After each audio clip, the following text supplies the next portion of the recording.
Rongsokan kaleng bekas yang mereka dapatkan dari pengepul dapat disulap menjadi kabel aluminium high quality. Walaupun kabel aluminium memiliki konduktivitas yang tidak lebih baik dari kabel tembaga, tapi harganya jauh lebih murah.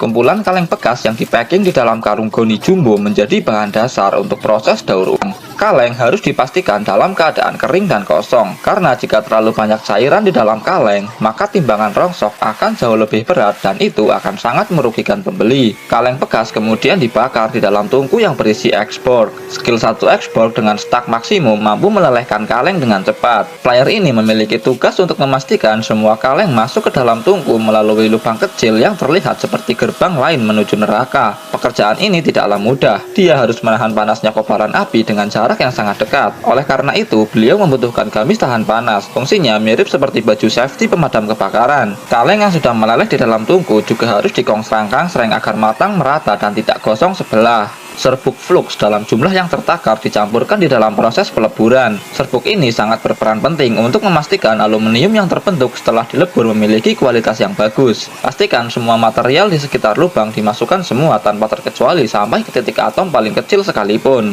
Kotoran hasil pembakaran akan terpisah secara otomatis dan berada di permukaan. Kotoran ini harus disingkirkan. Tempat khusus sudah disediakan untuk menampungnya. Limbah hasil peleburan ini akan diolah lebih lanjut nantinya agar tidak mencemari lingkungan. Tempat khusus yang berbentuk tabung silinder juga disiapkan untuk menampung aluminium cair. Ukuran dari cetakan sudah disesuaikan dengan magazin alat khusus untuk mencetak kabel. Aluminium cair kemudian dituangkan secara hati-hati ke wadah yang sudah disediakan. Proses ini memerlukan ketelitian dan ketenangan ekstra, karena jika sampai tersandung dan jatuh, maka akan fatal akibatnya. Namun pria ini sepertinya sudah khatam betul, bahkan dengan mata tertutup dan dalam keadaan tertidur, dia pun masih bisa melakukan pekerjaan ini. Karena pengalaman dan masa kerjanya di sana sudah mencapai ratusan dekade. Dengan santainya, beliau mampu menuangkan cairan aluminium dengan cepat ke masing-masing wadah. Bahkan, untuk menyelesaikan objektif ini, mereka hanya perlu memperkerjakan satu orang. Mengeluarkannya dari cetakan juga bukanlah hal yang sulit. Cukup lancarkan basic attack ke arah tulang belakang dari cetakan. Aluminium di dalamnya akan keluar secara otomatis. Aluminium yang berserakan di lantai kemudian dipindahkan ke baskom raksasa untuk mempermudah proses mobilisasi. Aluminium ini kemudian ditempatkan di tempat khusus yang sudah disediakan, tepat di sebelah kursi hajatan yang sudah berusia ratusan abad. Selanjutnya, tempatkan aluminium ke dalam tungku pembakaran. Tungku ini didesain tidak untuk melelehkan aluminium, namun hanya untuk menurunkan tingkat kepadatan yang sangat berpengaruh pada proses selanjutnya. Aluminium yang sudah selesai dihangatkan kemudian dimasukkan ke dalam mesin khusus yang terlihat seperti mesin gun raksasa, di mana batang aluminium menjadi amunisinya. Mesin ini berfungsi untuk mengubah batang aluminium menjadi kabel dengan diameter 5 mm.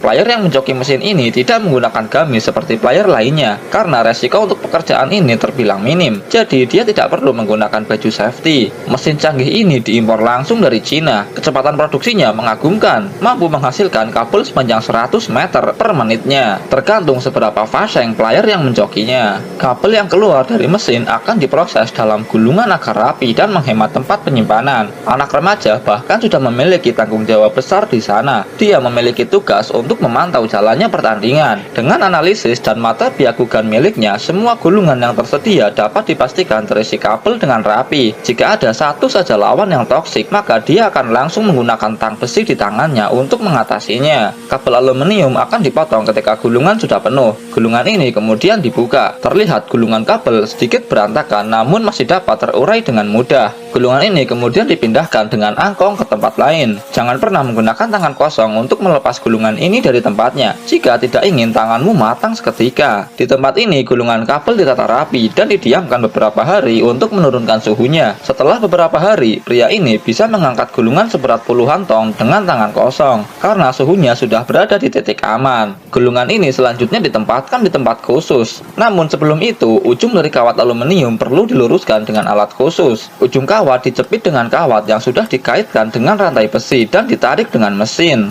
Metode ini mampu meluruskan kawat tanpa perlu repot-repot menariknya dengan tangan. Setelah ujung kawat lurus, maka kawat ini siap untuk digulung. Alat ini berfungsi untuk meluruskan kawat yang masih bengkok tidak beraturan. Kawat akan ditarik melalui silinder yang memiliki lubang khusus sebelum masuk ke mesin penggulung. Silinder berfungsi untuk meluruskan kawat yang bengkok. Selain itu, di depan silinder juga terdapat kain khusus untuk membersihkan kawat kawat dari kotoran. Proses ini perlu dilakukan 3 kali sampai kawat benar-benar mencapai bentuk yang diinginkan. Pria ini dapat memindahkan satu gulungan utuh sendirian dengan tangan kosong. Sungguh kekuatan manusia yang overpower. Ujung kawat disambungkan dengan mesin khusus ke gulungan yang sudah ada sebelumnya menggunakan mesin khusus. Rapikan sambungan dengan tang potong secara manual. Kemudian gulungan siap untuk melalui tahap kedua untuk merapikan dan meluruskan kawat. Bentuk kawat yang lurus tanpa bengkok sedikit pun sangat perlu dicapai, karena bentuk kawat yang tidak sempurna akan mempersulit proses pelapisan kawat dengan karet. Setelah bentuk kawat mencapai tingkat kesempurnaan, kemudian kawat ini digulung dengan alat khusus. Gulungan kemudian disunduk dengan pipa besi. Setelah itu, letakkan gulungan kawat ke kerangka besi khusus yang digunakan untuk menjadi poros putar. Ujung kawat selanjutnya dimasukkan ke mesin khusus untuk melapisi kawat dengan karet. Stok biji karet puluhan ton diperlukan untuk proses ini. Mesin pelapis karet mampu melapisi kawat sepanjang 100 meter per menit secara otomatis. Operator mesin ini hanya perlu memastikan bahan bakar dan bahan baku tersedia setiap saat.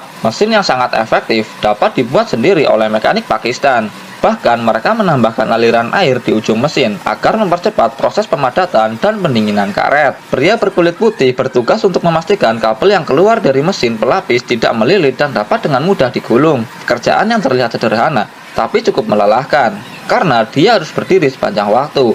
Hanya diizinkan duduk ketika waktu istirahat. Proses akhir dari produksi ini adalah menggulung kabel yang sudah jadi dengan mesin gulung sederhana bertenaga diesel. Dalam sehari, pabrik ini mampu memproduksi kabel sepanjang jutaan mil.